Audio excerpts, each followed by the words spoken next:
Hola mis amigos y amigas de este su programa de Mientras el Mundo Gira. Como siempre, gracias por dejarme entrar en sus hogares y compartir estos temas de interés para ustedes y para mí. Cada vez que yo preparo el programa, que por cierto quiero agradecerle una vez más a mi productora Marisela Hasbert y a todo el equipo de camarógrafos y todas las personas de EWTN que hacen posible que todo esto llegue a ustedes con la calidad y la seriedad que Dios se merece y que ustedes también se merecen.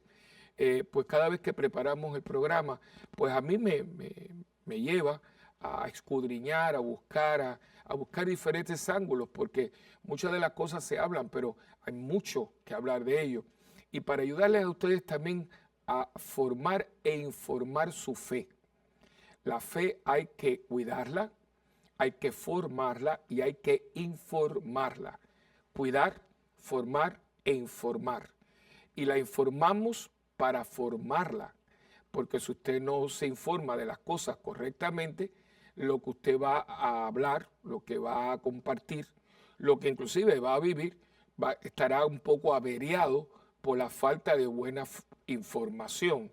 Por eso es que es muy importante que para cuidar mi fe, me informe bien, para formarme bien y tener una fe sana y una fe sobre todo que se pueda traducir en obras que sean todas para la gloria de Dios y para el bien de mi alma, como reza también la oración con la cual siempre abrimos el programa y que vamos a hacer inmediatamente. Pero gracias por darme la oportunidad de estar este ratito con usted y de compartir todo esto que nos edifica a todos y espero que nos ayude cada día a ser más hombres y mujeres de Dios y de iglesia.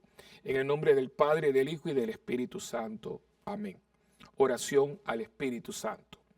Oh Espíritu Santo, amor del Padre y del Hijo, inspírame siempre lo que debo pensar, lo que debo decir, cómo debo decirlo, lo que debo callar, lo que debo escribir, cómo debo actuar, lo que debo hacer para procurar tu gloria en bien de las almas y de mi propia santificación. Espíritu Santo, ilumina mi entendimiento y fortifica mi voluntad. Dame agudeza para entender, capacidad para retener, método y facultad para aprender, sutileza para interpretar, gracia y eficacia para hablar. Dame acierto para empezar, dirección al progresar y perfección en el acabar. Amén. María, Madre del Buen Consejo, ruega por nosotros. Amén. En el nombre del Padre, del Hijo y del Espíritu Santo. Amén. Pues bien, hoy es Martes Santos, ya estamos prácticamente en los umbrales de lo que le da a la Semana Santa ese sabor muy particular y lo que le hace Semana Santa. Yo le he llamado al programa de hoy Semana Santa, Semana de Dios. Y cuando estuve hablando con la productora, con Marisela, estábamos hablando porque siempre me gusta poner frente al tema como como una explicación o adjetivo, algo que como explica un poquito el tema que hemos escogido. Y precisamente yo le escogí Semana de Dios porque se ha convertido para muchas personas la Semana Santa en una semana que es de paseo. En Estados Unidos es el famoso Spring Break, el intermedio de primavera, ¿no? Y mucha gente lo que aquí en Estados Unidos corren todos hacia la Florida, otros van para otros lugares, no hay cruceros porque todo se acaba, la gente va para la playa, pasadías y demás. Y si algunas veces van a las iglesias, van como turistas. O sea, no entraron a esta semana a través de la puerta del Domingo de Ramos, que precisamente por eso tiene una procesión que va hacia la iglesia. Es como ir hacia, entramos con el ramo en la mano, acompañando a Jesús, que ahí viene toda la simbología, ¿no? Vamos a procesionar, a caminar, a ir y entrar por la puerta para con Él entrar en la pasión, morir y resucitar. Por eso es la gran semana, la semana mayor le llaman en algunos lugares, y es una semana de Dios. ¿Y por qué es una semana de Dios? Bueno, es una semana de Dios porque, como ya les dije, es una semana que lo marca los misterios que a nosotros nos dieron nueva vida. Hace solamente, y este año ha sido muy corto el tiempo, hace solamente 3 meses atrás estábamos celebrando la encarnación y el nacimiento, que es lo que nosotros conocemos como Adviento y Navidad. Ese tiempo tan lindo, ¿no?, que en nuestros países está lleno de tradiciones y comidas y canciones y demás, y que lo que estamos celebrando allí es la preparación para esta semana, o sea, porque el Verbo se encarna, ese Verbo por el cual todo fue creado, como dice San Juan en su prólogo. El Verbo se encarna, y desde el momento que el Verbo se encarna, viene con la misión que el Padre le ha encargado al Hijo. Y se encarna en el seno de una mujer obediente, humilde, totalmente dispuesta y disponible para Dios, que es nuestra Madre del Cielo, María de Nazaret.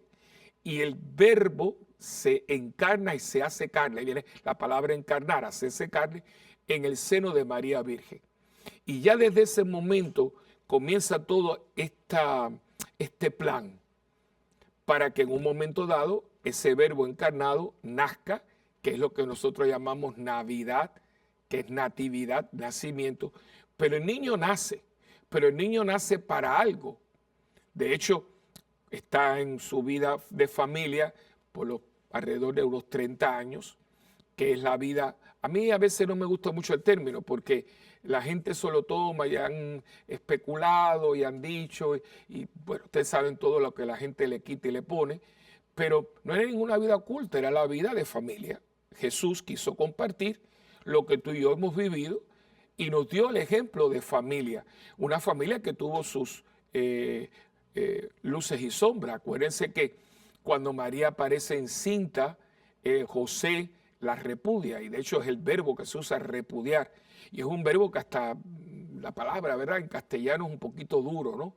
Y una palabra bonita, repudiar, y eso significa que la persona cuando te repudia, te rechaza, te mira mal, palabras un poquito hirientes, y María pasó por eso, como pasa en muchos matrimonios, que hay momentos de malos entendidos, y si no se aclaran, pues eso es como una bolita de nieve que va cogiendo forma y velocidad y capacidad, y después se convierte en una avalancha. Pues muchas veces el no aclarar. A José se le aclara un ángel. En Mateo vemos como el ángel se le aparece y le dice: no temas de tomar a María como tu mujer, porque María tiene en su seno al Hijo de Dios. José, que era un hombre extraordinario, un día hablaremos de él, pues la toma. Y en cierto modo yo me imagino que, aunque no esté en el Evangelio, tiene que haberle pedido perdón por haber asumido, como muchas veces nosotros, ¿verdad?, asumimos cosas y no le damos a la persona el beneficio de la duda. Pues por eso la palabra perdón es la palabra clave en la vida de un cristiano. Y José pidió perdón. Y desde ese momento, pero entonces después no encuentran posada, tienen que el niño nacer en unas situaciones muy precarias, como millones de niños nacen en situaciones muy precarias, porque no están los medios elementales para un nacimiento sano. Pues nuestro Señor y Salvador nació en un lugar que muy poco higiénico era, una cueva donde los animales por la noche se guarecían del sereno, y allí, como hay animalitos, pues imagínense ustedes, allí había paja, pero la paja está llena de la baba de los animales, allí hacen sus necesidades. El olor no era el mejor porque es el olor a ese orine de animal y demás. Y entonces ahí yo me imagino a José moviendo la paja lo mejor que puede, buscando la paja más seca, más limpia, para acomodar con los pañales que llevaba María en su bolsa, como tantas mamás, para que nazca Dios. Ya vemos como la misión del niño está sombreada por las fragilidades y los acontecimientos, muchas veces no deseados, porque ellos no deseaban esto, ¿eh? Ellos estaban buscando posada, como toda madre busca lo mejor para que nazca su hijo. Pero una cosa es lo que uno desea y una cosa es lo que uno le sucede. Y sucedió que no hubo sitio, tuvieron que arrimarse a lo que había. Como tantas madres en el mundo, tienen que, inclusive muchas de ellas, en algunos países nuestros se cortan el cordón umbilical porque no tienen ni para llegar a un hospital.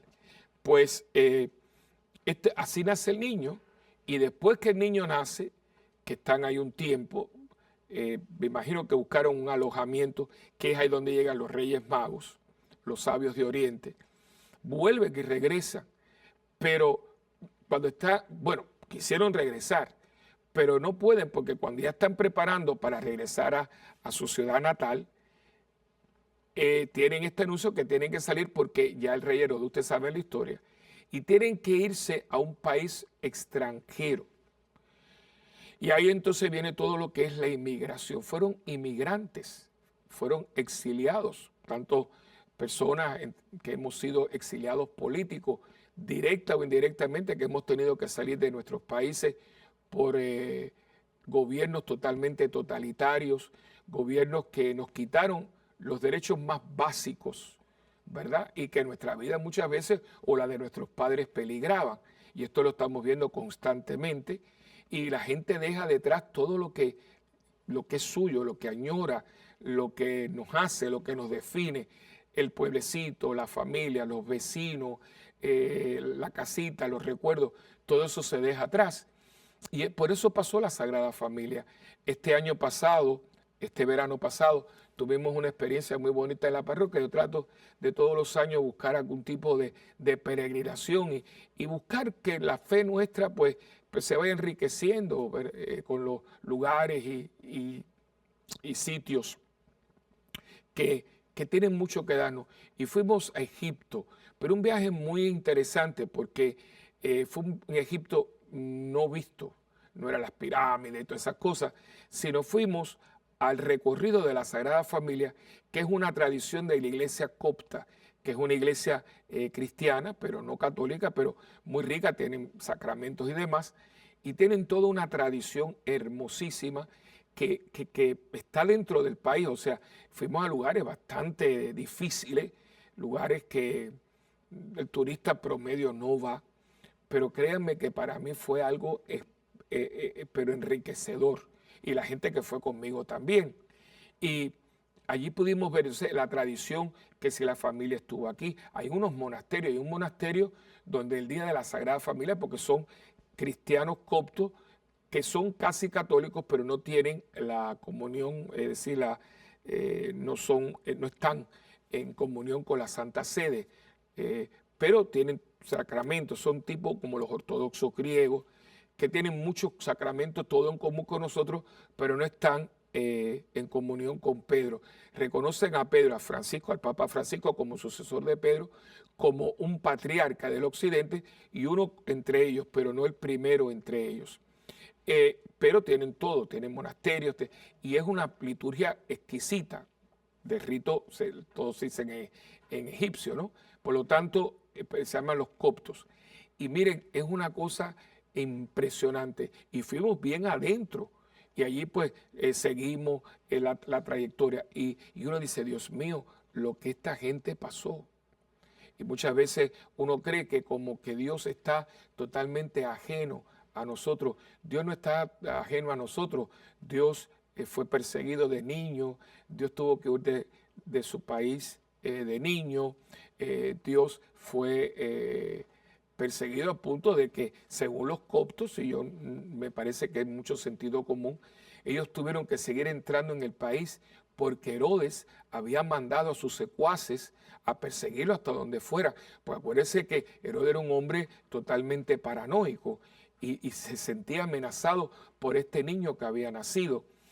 Y vemos a una familia entrando en un país que no habla el idioma, como tantas personas han venido a este país y no hablan el idioma, comidas, tradiciones y muchas cosas que tuvieron que aguantar. Y ahí abrirse camino, y como José tenía un oficio que en cualquier lugar hasta el día de hoy es bienvenido, que era carpintero, pues yo me imagino buscando su trabajito y buscando dónde lo podían emplear. haciendo casi señas para poder abrirse camino y estando allá un buen tiempo hasta que regresan. Y entonces cuando el niño regresa y se establecen otra vez en Nazaret y demás, empieza la vida pública de Cristo, que son los famosos 3 años. Por eso se dice que Cristo muere a los 33. 30 años de vida familiar, de vida entre nosotros, compartiendo esto que nosotros somos. Por eso es que nada es ajeno a Dios, porque Dios ha compartido en todo nuestra naturaleza humana, menos en el pecado. Y cuando dice que compartió en todo, estaba allí, vio lo que usted ve todos los días. Aquella vecina que es más alegre, el otro que es chismoso, el otro que es muy buena persona, el otro que ayuda a todo el mundo. Eso lo vio. Y allí, y lo vio para que en él nosotros pudiéramos relacionarnos con nuestra realidad humana. Y entonces en un momento dado, de esos 3 años, y al último año, comienza toda esta dinámica y ya se ve y vemos en los evangelios cómo el discurso de Cristo comienza a profundizarse. Vemos cuando empieza a hablar de que Él tiene que morir, aquel famoso viaje a la montaña de la transfiguración. En el camino Él iba hablando a ellos, que tengo que ir, cuando vaya seré apresado, seré ultrajado, seré flagelado, me entregarán a los sacerdotes y y voy a morir, pero voy a resucitar. Y todo esto que ellos no entendieron. Ellos muchas veces, acuérdense que cuando uno de los discursos, cuando va caminando y explicándole esto, ellos van hablando entre ellos quién va a ser el mayor de ellos, que es el famoso incidente de que Santiago le pregunta a la mamá de Santiago y Juan, le pregunta que si podía un hijo de ella estar a la derecha y a la izquierda. Y o sea, que uno ve cómo él está hablándole en un sentido profundo y ellos están en otra cosa. Pero bueno, no vamos a hablar de eso ahora, sino vemos que ya en el 3er año ya está profundizando, le está diciendo, ya ahorita yo me voy, pero quiero que ustedes entiendan por qué esto va a pasar. Esto va a tener una razón de ser. No va a ser un asesinato absurdo, no va a ser una muerte totalmente horrenda, cruel, que uno dice, pero ¿por qué? Sino el por qué tiene respuesta. Y lo voy a hacer por ustedes, por el hombre, la mujer de siempre, para que el hombre entienda que mi papá es bueno, que mi papá es misericordioso y que no los ha querido dejar en donde están, en la muerte, en una suerte prefijada que los condena para la eternidad. No, mi papá quiere rescatarlo porque mi papá los creó para estar con ustedes, para que ustedes fueran sus hijos como yo soy su hijo. Y mi padre es amor y mi padre es bueno y mi padre lo que quiere es que ustedes disfruten con él de la felicidad que él tiene por ser Dios. Esta era la idea. Y para poder llegar, tiene que ir hasta las últimas consecuencias. De ahí que diga el evangelista, tanto amó Dios al mundo que le dio a su único hijo. Si usted no entiende esto, pues se va a perder mucho de todo lo que uno celebra en el Triduo Pascual. El Triduo Pascual es jueves, viernes y sábado. El domingo ya entramos por la puerta para dirigirnos a este fin de semana, que es el único del año y que lo hace muy de Dios, porque el trido, toda la semana, pero el trido respira, sabe a Dios. Y por eso yo le puse Semana de Dios. Y es una lástima que nosotros hemos dejado que se nos escape. Nuestros abuelos tenían tradiciones que quizás eran un poco para usted superficial y que no tenía sentido, pero todo tenía sentido, ¿no? Acuérdense que eran los abuelos en el Viernes Santo, ni se cocinaba, todo era una música bastante sacra, no se usaban cuchillos. Todo eso tiene que ver porque el cuchillo es metálico y el cuchillo es símbolo de muerte, y no se usaba porque estábamos celebrando la muerte de Cristo y celebrándola porque con esa muerte hay vida, no es una muerte inútil, no es una muerte sin fruto, es una muerte que con la muerte sale la vida. Y pues entonces por eso no se come carne ese día, estamos en ayuno y toda esta dinámica precisamente porque nos vamos entrando en el misterio. Y todo comienza con el Jueves Santo. El Jueves Santo que a las 12 del día todos los sagrarios del mundo se vacían. Y usted dice, bueno, y los copones con las hostias consagradas se guardan en un lugar limpio, bastante, diríamos, seguro, pero está como guardadito, como en un lugar especial. No en el monumento, sino en un lugarcito que siempre hay en las iglesias para las hostias consagradas que se van a utilizar el Viernes Santo. Pero ya a las 12 del día, los sagrarios de todas las iglesias están abiertas, porque es el día de la Eucaristía. Y ya como a las 7 de la noche, fíjense que comienza como una reactuación litúrgica de todo el recorrido que Cristo pasó. Un Jueves Santo, como eso de las 7, las 8 de la noche, Él se reúne en el aposento alto para preparar esta cena. Cena que, como leemos en el Evangelio, tiene todo un preparativo, porque dice, vayan y pregúntenle a fulano y preparen la cena. Ellos cenaban todas las noches, pero esta es una cena muy particular, como la misa de los domingos es muy particular, aunque hay misa todos los días, y todos los días es especial por ser la misa. El domingo es la misa de la comunidad, donde recordamos la resurrección de nuestro Señor Jesucristo.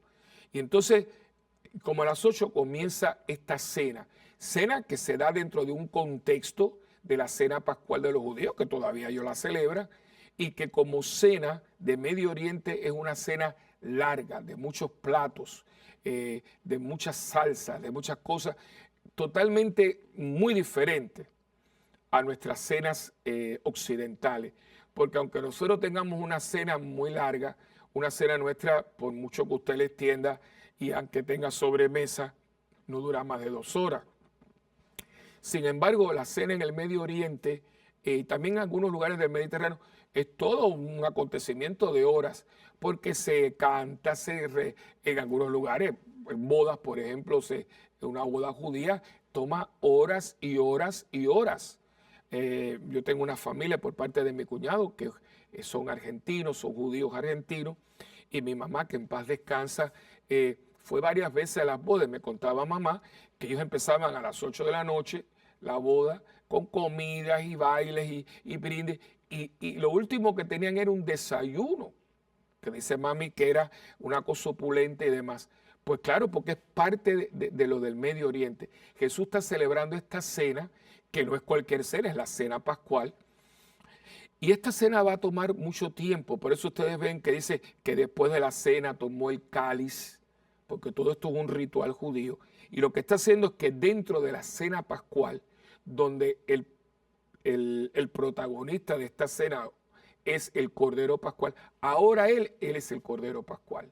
Porque ya no van a sacrificar un animal, Él se va a sacrificar. Por eso es que nosotros decimos en la misa, Cordero de Dios que quitas el pecado del mundo. Él es el Cordero.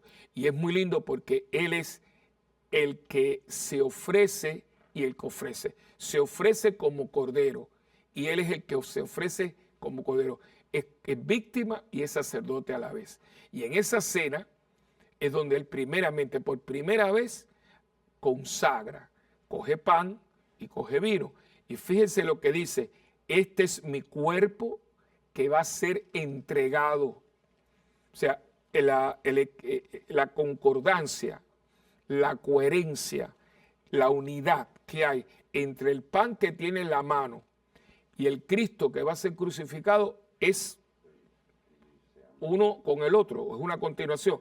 Dice, tomad y comed porque esto es mi cuerpo. Esto, lo que tiene en la mano es el pan que va a ser entregado y va a ser crucificado por ellos. Y después, terminada la cena, tomó el cáliz, se lo dio a sus discípulos, tomad y bebed porque este es el cáliz de mi sangre, sangre de la nueva y eterna alianza, porque se había hecho una alianza anteriormente, pero esto por eso dice, pero esta es nueva y esta es eterna, que será derramada por ustedes.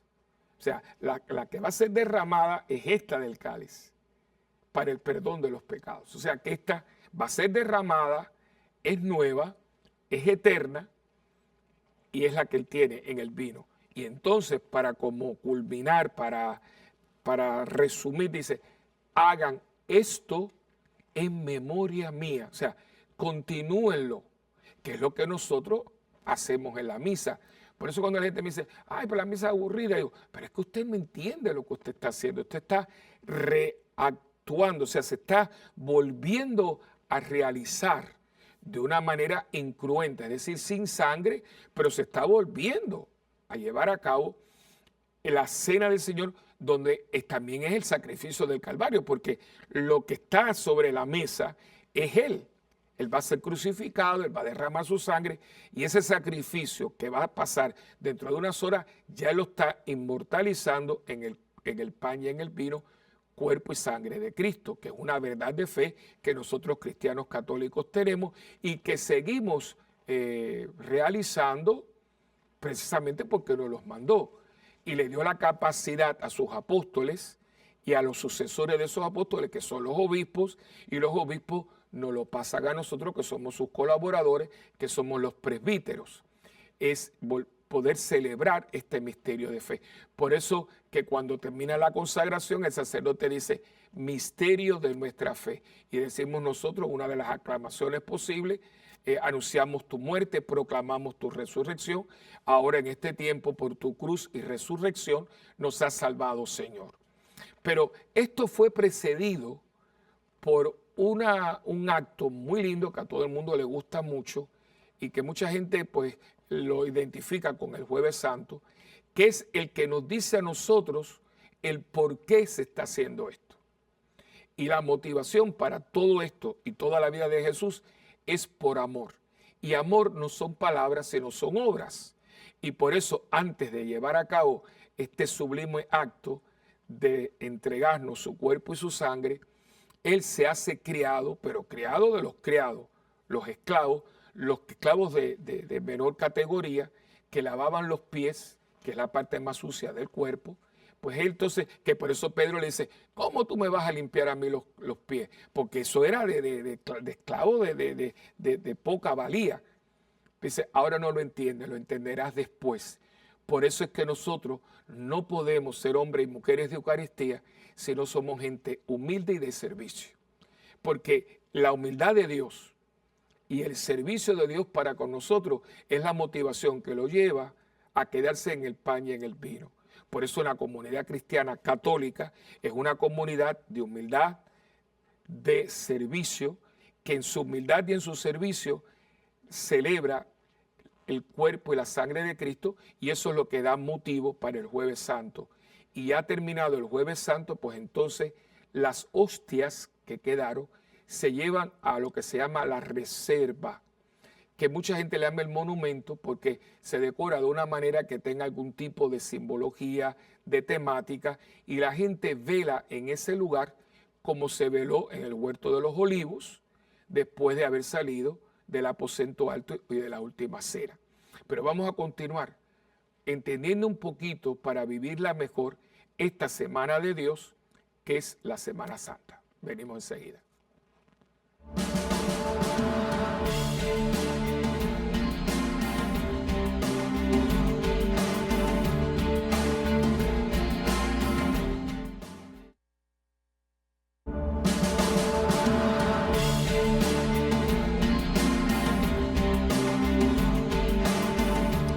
Aquí de nuevo con ustedes. Como verán, hoy no tengo la Biblia en las manos porque hoy no tengo un versículo o un capítulo definido, sino que al contrario, lo que tengo son los textos de los 4 evangelistas, porque cada uno de ellos tiene su recuento de la pasión.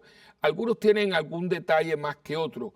Empecé con Juan porque es el único que tiene lo de la Virgen. Claro, él era, el que está escribiendo esto fue el que estaba allí al pie de la cruz con María y al cual se le entrega a la madre.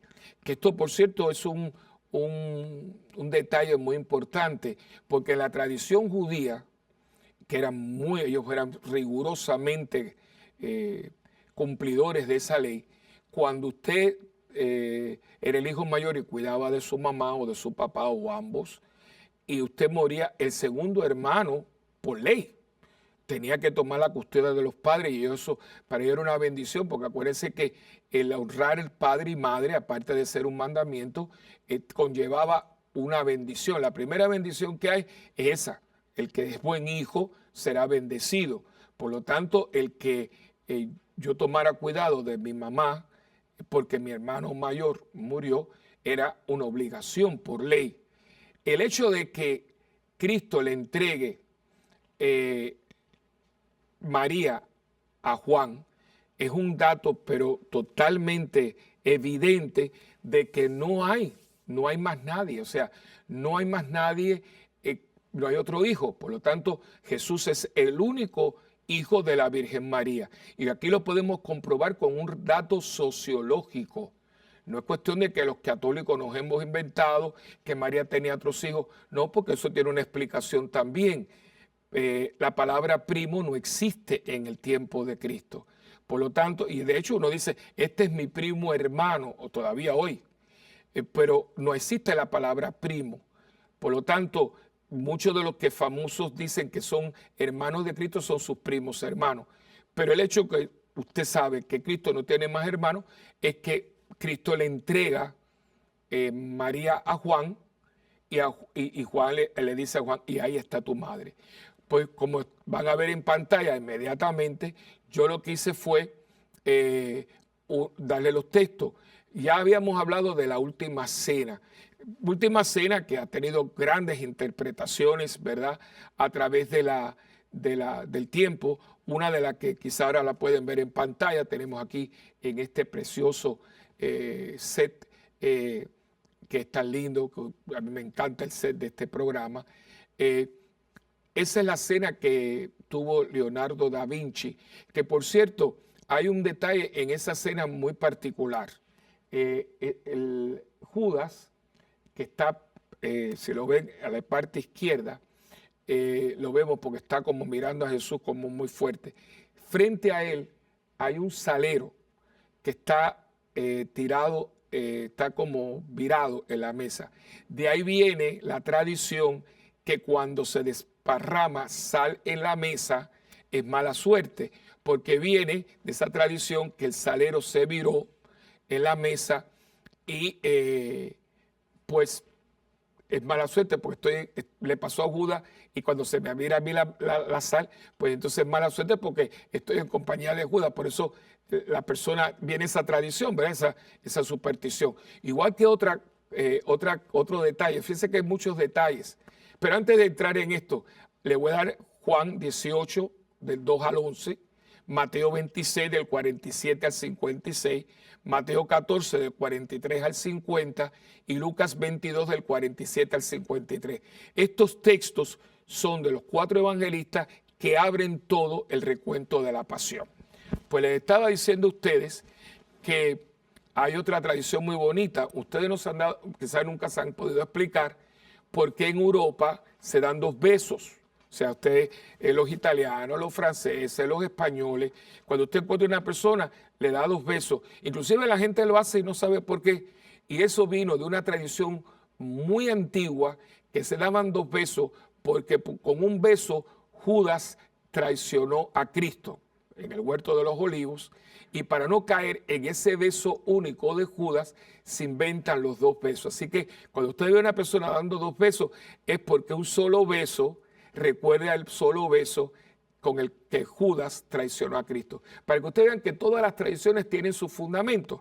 Y antes de ir al programa, pues yo les había dicho, ¿verdad?, que esta cena duró mucho tiempo. Podríamos decir casi como a la 1:30, 2 de la mañana. Y de ahí van a salir a un lugar que es un lugar muy preferido de Cristo, que es el Huerto de los Olivos, que era un lugar muy grande, un jardín grande, que está a las afueras. Hoy en día se puede ver lo poquito que queda, que los olivos que están allí custodiados en la iglesia tan linda, la iglesia de las naciones, que es una iglesia espectacular, muy simbólica toda, custodiada hoy también por los franciscanos. Si usted entra, va a ver un jardín que está enrejado totalmente. Uno puede ir por afuera, pero va a ver que hay una doble verja y dentro hay unos olivos que datan de antes del tiempo de Cristo. O sea, que esos olivos vieron todo. Y allí Cristo iba porque es un lugar espectacular, es un lugar lindo.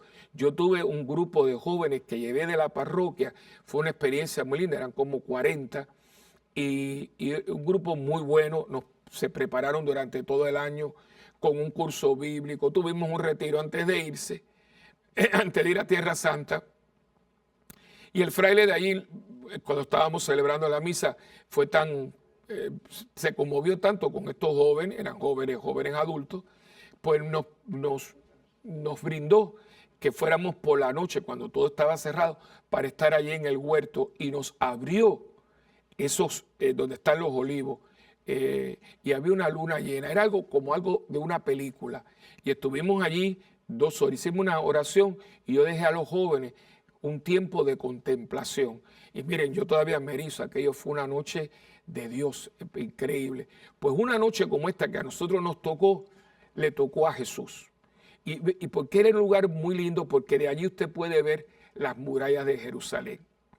Y este lugar no le era ajeno, era un lugar que él tenía para orar. Como también nosotros debemos de tener un lugar para orar. Puede ser en la parroquia, por ejemplo, hay una capilla de adoración perpetua que una vez más yo le doy gracias a Dios públicamente porque ha sido una bendición. Hace 12 años que está abierta noche y día, 7 días a la semana, 12 meses al año. Y mucha gente va de noche y está ahí 1 hora, 2 horas. Puede ser, si usted tiene esta oportunidad. Si no en su casa, en un lugar, en su cuarto.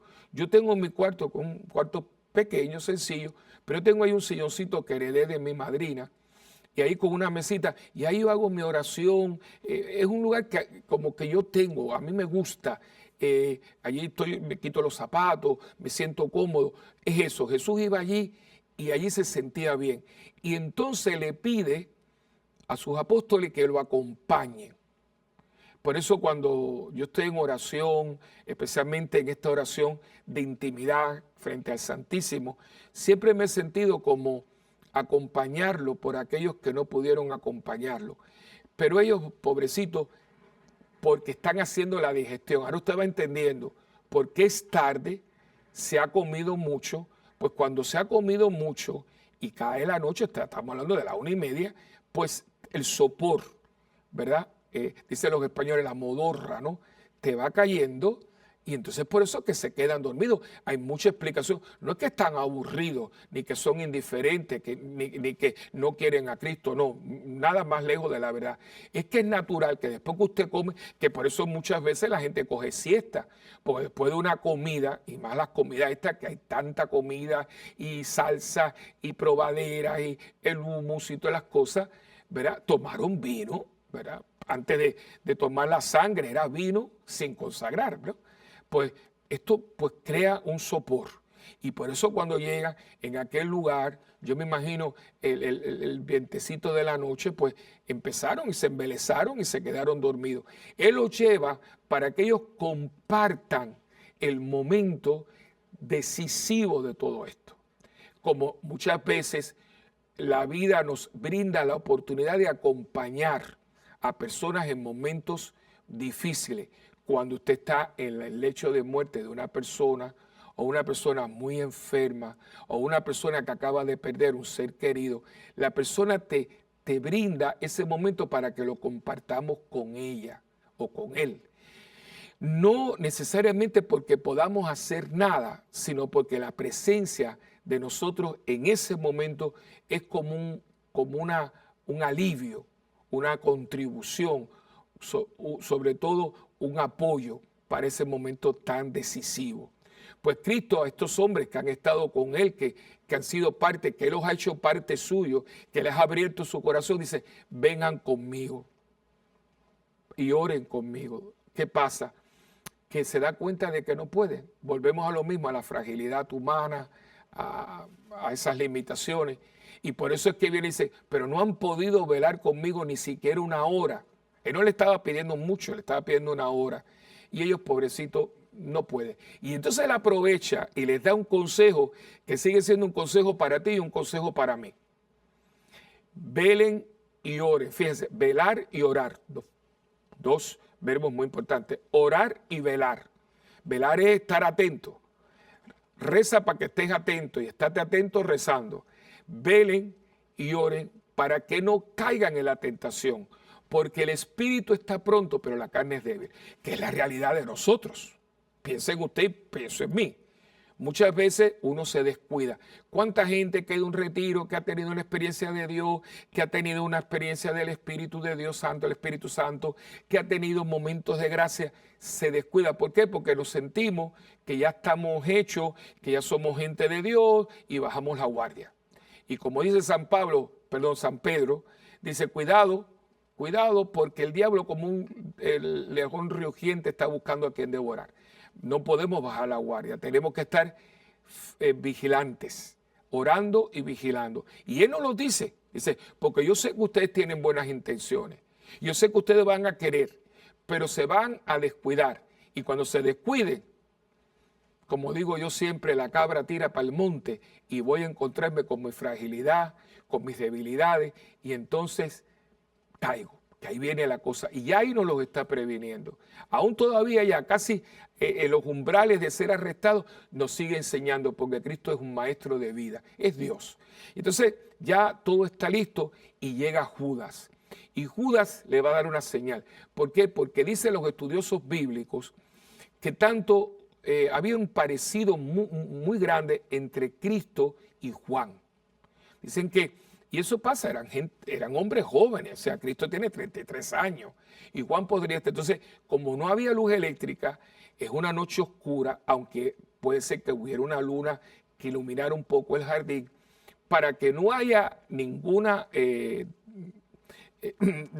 duda, el Judas viene con ese signo, aquel quien yo bese. Y esto, hermano, yo sigo diciendo, esto es una opinión muy personal. De todas las cosas que Cristo pudo haber sufrido, yo creo que esto fue lo que más lo hirió, porque era lo más íntimo. Si Judas le hubiera dado una bofetada, si Judas le hubiera dado un puño, si Judas lo hubiera tirado al piso, yo creo que no le hubiera dolido tanto como un beso. ¿Y cuántos de nosotros, verdad, hemos tenido la experiencia de gente que nos dieron un beso?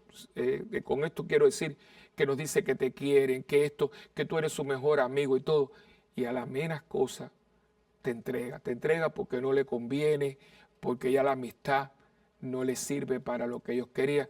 Tantas cosas ustedes y yo le podemos hacer, porque cuántas personas en la parroquia yo he tenido muy cerca, personas que tuve yo inclusive como padre espiritual, personas que uno le dio la confianza y un día, porque ya no, dieron la vuelta y nunca ni un reparo ni nada. A mí me pasó, de hecho, en la muerte de mi mamá, hubieron personas súper allegadas a mí que ni el pésame. Pero bueno, yo sinceramente se los digo, yo los he entregado porque creo que uno no puede dar lo que uno tiene. Y estas personas no lo tienen. Y Judas no tenía en él el ser fiel, no lo tenía. Y ahí está, dando un beso.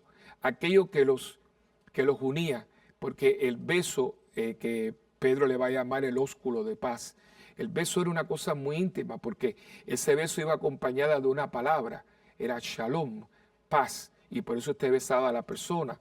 O sea, era todo un rito, era todo una intimidad, era todo una, yo estoy en ti, tú estás en mí.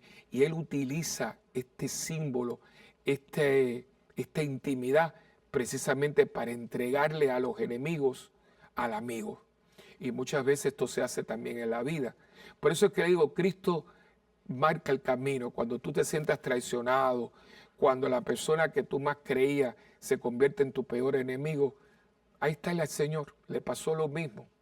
Uno de los 12, él no es otro, él es uno de los 12. Él fue escogido, sonriendo y mirándole a los ojos, pronunció su nombre. Y este fue el que lo entregó, precisamente con aquello que los unía, que era el beso de paz. Una vez esto, pues ya comienza la pasión, que entonces empieza el Viernes Santo. Y por eso que el Viernes Santo, ustedes saben, lo llevan a casa de Caifás, después entonces está preso. Y entonces llega todo lo que es el juicio, ¿no? Es por eso que los servicios de Viernes Santo, que por favor, el Viernes Santo no hay misa. Es el único día en todo el año litúrgico que no se celebra misa. Por lo tanto, es totalmente erróneo de llamar y decir, ¿a qué hora es la misa? No hay misa, son servicios de Viernes Santo. Es una tradición que a la 1 de la tarde en muchas iglesias se haga el sermón de las 7 palabras. Es una tradición muy bonita, pero no es de la liturgia propia del Viernes Santo. Los servicios de Viernes Santo comienzan a las 3, que es la hora más o menos que crucifican a Cristo. Por eso las 3 de la tarde es una hora muy simbólica. Las 3 de la tarde se reza la coronilla. Y también a las 3 de la mañana es cuando espiritualmente hay mucha maldad en el mundo. Dicen que es la hora donde el diablo trata de desplegar toda su fuerza para contrarrestar las 3 de la tarde, cuando el amor y el bien personificado en el mismo Dios, que es el sumo bien y el amor verdadero, cubrieron la tierra y nos dieron una nueva vida. Pues el maligno, para contrarrestar ese acto de amor, a las 3 de la mañana, y por eso muchos de ustedes, y ahí les explico por qué muchas veces usted se despierta de pronto a las 3 de la mañana. Cuando eso le suceda, ore, porque a lo mejor Dios lo está utilizando para orar por alguien que va a hacer algo que no es bueno, para una persona que a lo mejor está entrando en un lugar de pecado, por una persona que está en peligro de muerte, por alguien que está muriendo en un hospital y no tiene a nadie con él para que rece, para que ese momento se lo entregue a Dios. Pues lo está despertando ustedes, como me ha despertado a mí, para que nosotros nos unamos en oración y esa persona no sea enredada, envuelta por el mal, por el maligno, que es el propulsor y el que dirige todo el mal en el mundo. Entonces, a las 3 de la tarde, nosotros celebramos los servicios de Viernes Santo, que son muy sencillos. Es el segundo día que se lee la Pasión. En la Semana Santa solamente se lee la Pasión el Domingo de Ramos por un evangelista, el Viernes Santo por otro evangelista. Se lee la Pasión, viene la oración universal, que es lindísima. Después viene la adoración de la cruz y finalmente se distribuye la comunión, que quedó guardada en la reserva donde estuvimos pasando toda la noche en oración. Recuerda, la reserva, o también llamado monumento, que hay una tradición muy bonita de visitar los monumentos, no es una exposición del Santísimo. El Santísimo no está expuesto. A veces uno ve que ponen custodias y demás. No, lo correcto es que las formas consagradas que sobraron de la misa, que no se consumieron, se guardan en un... Usted lo que va a hacer es estar en un lugar donde en un sagrario están guardadas las hostias. Y está allí en oración, acompañando a Cristo, ¿verdad? Por lo tanto, usted está allí, y entonces de las hostias que estaban en la reserva, o también llamado monumento, ahí se trae la comunión, se da la comunión de una manera muy sencilla, porque la iglesia, en su sabiduría y en su cuidado maternal, no quiere que ni ese día nosotros nos deprivemos de tomar la comunión. Pero no hay misa. Estaban las hostias que vamos a comulgar, estaban guardadas en la reserva o monumento. Entonces ya la iglesia queda como en un silencio, ¿verdad? Esperando la gran noche. El beato Charlie, beato Carlos Manuel Rodríguez, que es un beato puertorriqueño, que también era conocido como Charlie, él es un hombre del siglo pasado, estudió en la Universidad de Puerto Rico, perteneció a la agrupación católica universitaria que dirige a los padres jesuitas en la Universidad de Puerto Rico, un hombre de nuestro tiempo, él un hombre de liturgia, laico, un hombre muy de liturgia, y él tenía una frase que se la regalo a todo el mundo: vivimos para esa noche, decía él. Y esa noche es la noche de la Pascua, la noche que pasamos de la muerte a la vida. Y todo esto se va a celebrar en la famosa vigilia pascual, que debe ser celebrada en las horas tardes del sábado. Antiguamente, cuando se podía, en muchos lugares, se comenzaba a las 11:30, Yo todavía en la parroquia trato de hacerlo y lo hacemos a las 11:30 de la noche. En otros lugares, por razones pastorales, se hace un poco más temprano. Pero no debe ser antes de las 8, porque todo toda la belleza y toda la simbología se pierde, porque empieza la bendición del fuego, el encendido del cirio pascual. El cirio pascual es todo Cristo, ¿no? Tiene la fecha, los 5 clavos, el alfa y el omega, el principio y fin.